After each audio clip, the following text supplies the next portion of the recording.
Welcome to the top 10 anime, specifically TV series, 100% totally biased factual opinion list. Yeah, it's a list.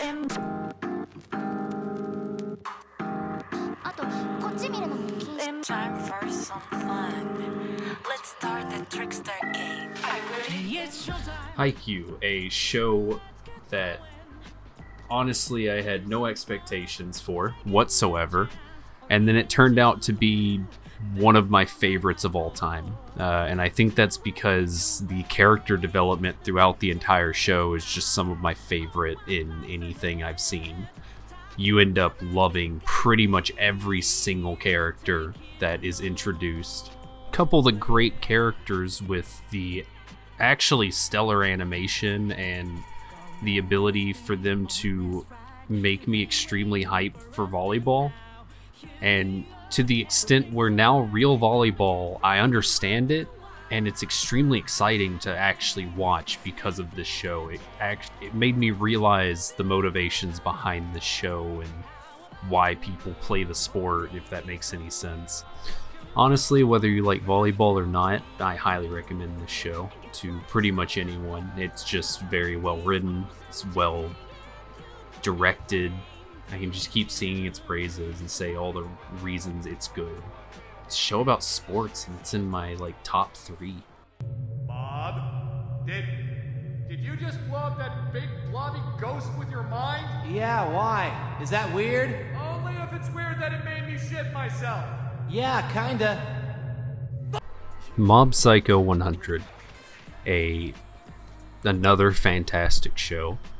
And this show is animated by Bone Studio. Bone Studio makes another one of my favorite anime, but that aside, this show is just extremely well written. One is the writer, which also wrote One Punch Man, and I think he just plays with themes perfectly and does things so much differently than almost anyone else.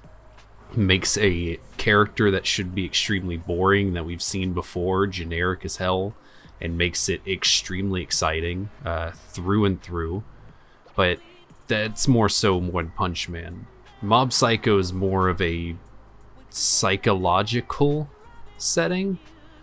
I say that not because there's espers instead of superheroes, but because it's more about Mob becoming a better character or better person as he moves through the story.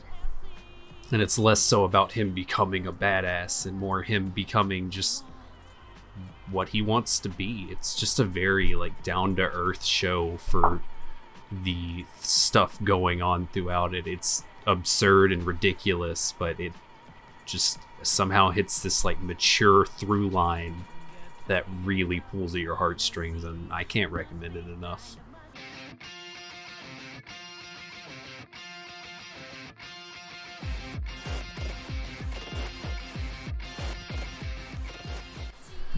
ReZero, the equivalent of crack cocaine for me.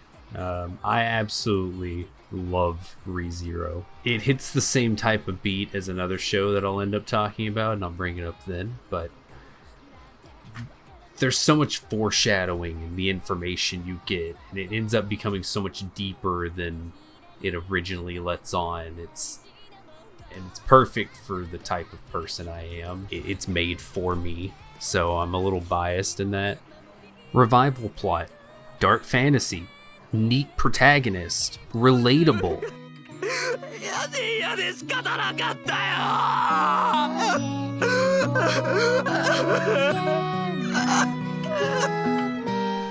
But the writing is superb. The amount of foreshadowing is superb.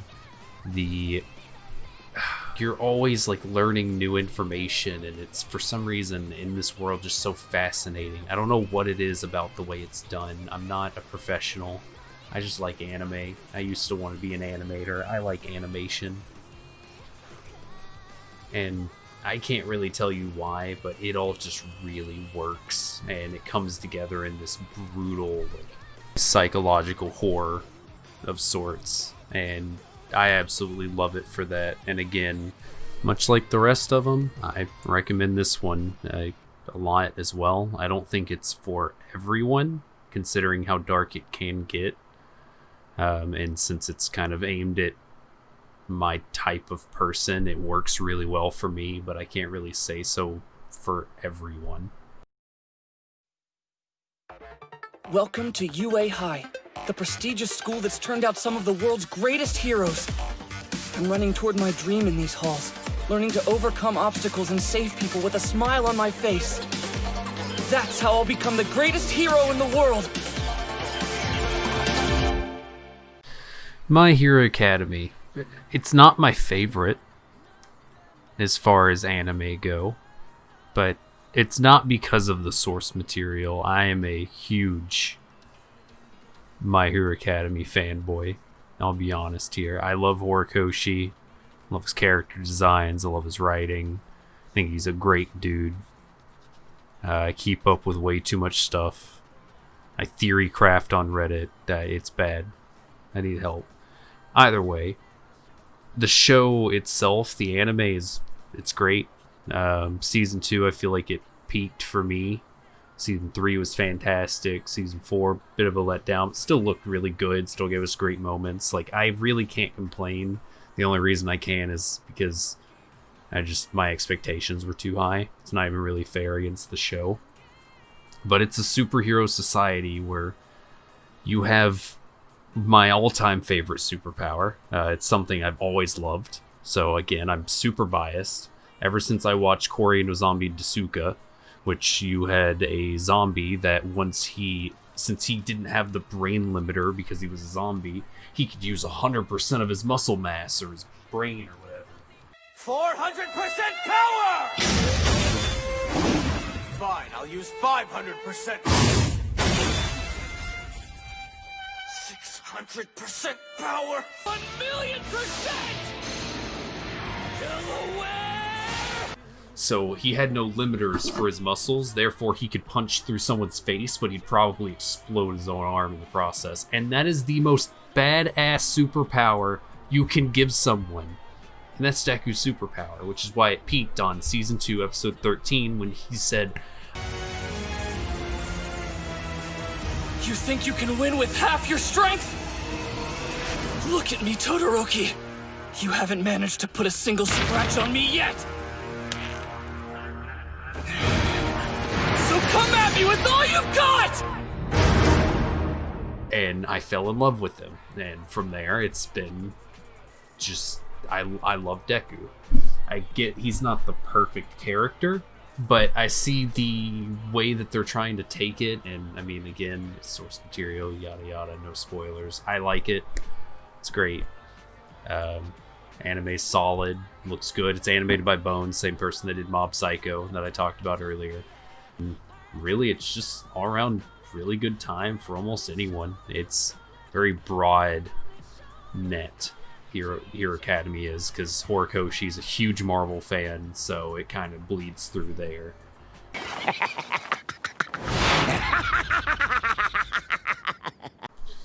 Demon Slayer, the surprise hit, the one that I slept on. I heard I think it was episode 19, where it blew up and everything was big hype, and I was just like, okay, fine, I'll check it out. I'll give it a shot. And I was hooked almost immediately. By like episode 2, I was all in, and it was a fantastic, joyous ride that was way better than, I feel like it was a decent enough manga and a decent idea. I say decent, it was just like, there was nothing like super special about it, although I enjoy the manga. The anime is what really brought it to life and made it what it is, and that is solely down to the way it's animated, and it's just beautiful. Honestly, it's got so much emotion to it. Story's a lot of fun. The action scenes are extremely well done and fun to watch. Like, all around, it's just an enjoyable watch. It's a treat for the eyes, and you really don't have to worry about too much because it's not a very complicated plot. It's called Demon Slayer. Guess what it's about? It's about slaying demons. Highly recommend this to pretty much anyone, honestly.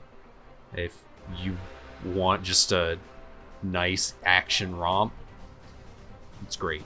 It's perfect.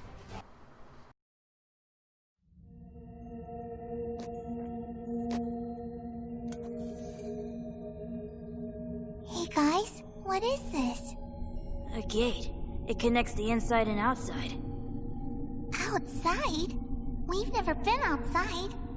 That's because we haven't left here since being born. So is this what Mom always tells us about? Never go near the gate or fence in the back of the forest because it's dangerous. She says that, but it's not true. The Promised Neverland, another surprise hit for me, honestly. I never really thought I'd like it as much as I did. Not a big horror fan or anything, but this is very much, I mean, it's a thriller, but it sometimes feels like a horror because you're on the edge of your seat while watching it, not knowing what's going to happen. I think really the introduction I let play says a lot to just the interest that's immediately there, at least for me when I was watching it. Friend just told me, hey, look, I want you to watch something, but I can't tell you anything about it. We're just going to watch it. And if you're not in by episode 1, we'll see. Not to overhype it or anything. It's just a pretty damn good show. It's a lot of mind games, a lot of unraveling mysteries, and just twists and turns. The thing that really makes it one of my favorites, however, is the cinematography, the way it's shot, I guess, the way it's animated or whatever, the way they just do everything. It's extremely atmospheric and it draws you in. Good watch. Highly recommend it.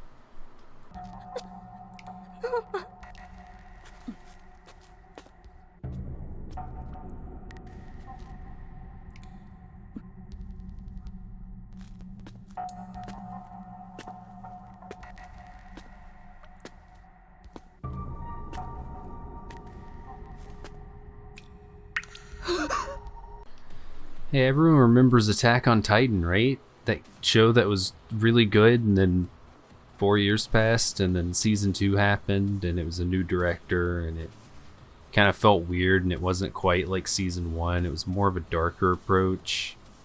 And then season 3 kind of went back to that, but then it started changing again.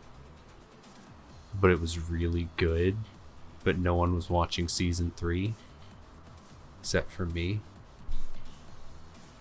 A lot of people missed out. Look, everyone remembered ReZero. Not everyone remembered Attack on Titan. And it's a damn shame. I can't wait for season 4. This one is much like ReZero for me. Not only is the action great, the animation's fantastic. Like it's all great. It's eye candy. I like it. The story's great. The foreshadowing is there. It's like ReZero. It's just really well written, and it makes me excited when I think about it. And I just start gushing about things. It is worth your time. That's how I'll put it. Whether you watch the anime or you read the manga, it is worth your time. The anime is pretty damn good, so you might as well just watch that. As far as I know, there's not any real complaints. Also, I'd like to end this with the note that Attack on Titan, the anime, took my favorite anime speech of all time. Number 1 slot used to be Gurren Lagann's, now it is Erwin's speech. And it's a horrific speech. Everything that you thought had meaning, every hope, dream, or moment of happiness, none of it matters as you lie bleeding out on the battlefield. None of it changes what a speeding rock does to a body. We all die. But does that mean our lives are meaningless? Does that mean that there was no point in our being born? Would you say that of our slain comrades? What about their lives? Were they meaningless? They were not! Their memory serves as an example to us all! The courageous fallen, the anguished fallen. Their lives have meaning because we, the living, refuse to forget them. And as we ride to certain death, we trust our successors to do the same for us. Because my soldiers do not buckle or yield when faced with the cruelty of this world. My soldiers push forward. My soldiers scream out. My soldiers rage! Is that white? Please. Don't let Leo die. Good job, Sonic. But, can you hold on to that a little longer? As for me, I'm awake now.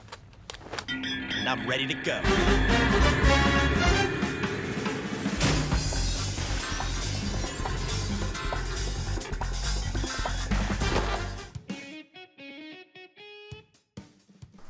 Have you ever wanted to watch an anime that's just a lot of fun and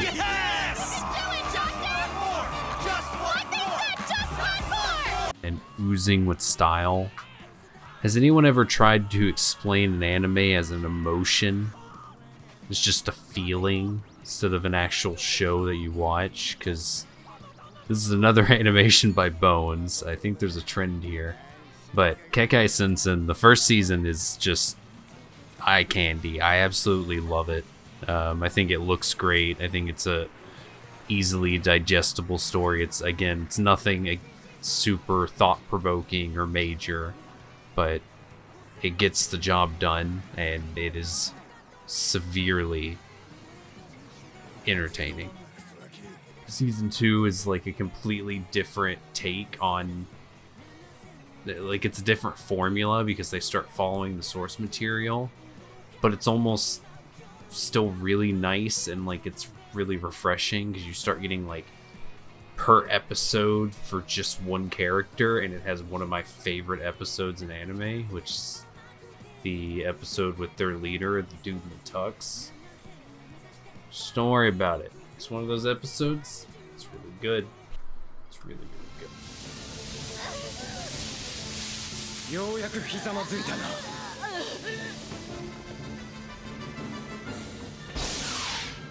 火打ち石を火種に自らの血で綴った錬成時。あの傷でなぜ？焼いて塞いだ。2、3度気絶しかけたがな。 Not gonna lie, I was starting to struggle to come up with my like last two favorite slots, and then I remembered Full Metal Alchemist Brotherhood exists. I just assume, I'm so used to it just being assumed as a top tier, but I mean, I gotta say it Full Metal Alchemist Brotherhood is absolutely fantastic. I did not watch it when it first came out. I watched the original and then watched Brotherhood much later in my life, and yeah, it was great. I have almost no complaints. I say almost no complaints. I have no complaints with the anime at all. As usual, fantastic animation. The characters are great. The world's believable, and it's actually like fairly interesting, everything that happens and unraveling what's going on, and it's a full big story, open, close, like 74 episodes. It gives you the full package and you're done. You got a really good show that will stick with you for a very long time. Now then, I'll start from here, so try to listen carefully. Trini silver coin, feeling silver coin, loot silver coin, fake marine silver coin, Farum silver coin, Bald King Ranbalt silver coin, Mitzving Cathedral silver coin, fake Mitzving Cathedral silver coin, Saint Mitzvig silver coin, and this one. I am finished. Good night. Good choice. You are a wise wolf. Spice and Wolf was a surprise for me when I watched it a long time ago, and I just remember it so fondly, even today. It's a rather, as far as I remember it, a mature story. You're learning about the economy and watching this relationship that feels very real. The voice acting I watched in English is very well done. It's a nice little fantasy world to get immersed into, and really, I've never been excited about an auction before. And the show made an auction exciting. I was happy to watch a man try to sell fox fur and try to get a better price out of a merchant. Something like this is usually way under my radar a lot of the time. I guess this is just one I didn't miss out on, and I was lucky enough to actually watch it, and I highly recommend it to anyone else that wants just a good, kind of feel-good fantasy show that has less high schoolers in it. You are an ass. You are an ass. Where? He is there. There is the ass. You should have more to drink. You are forgiven.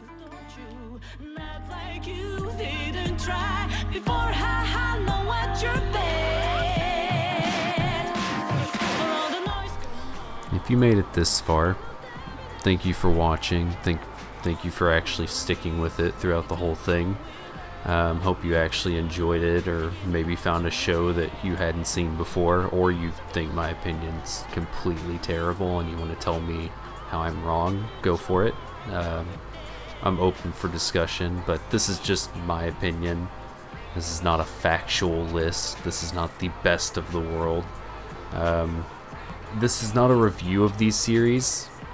This is simply me throwing my opinion out there, just so it is known. These are my favorite shows. If you want to give me your list, go for it. And honestly, if I'm planning to make a best of my favorite manga and my favorite anime movies, which will explain the lack of Gurren Lagann, because I've only ever seen the movies. It's like my number one, but it's not a TV series. Loophole, kept it off the list. Thank you. Have a good day.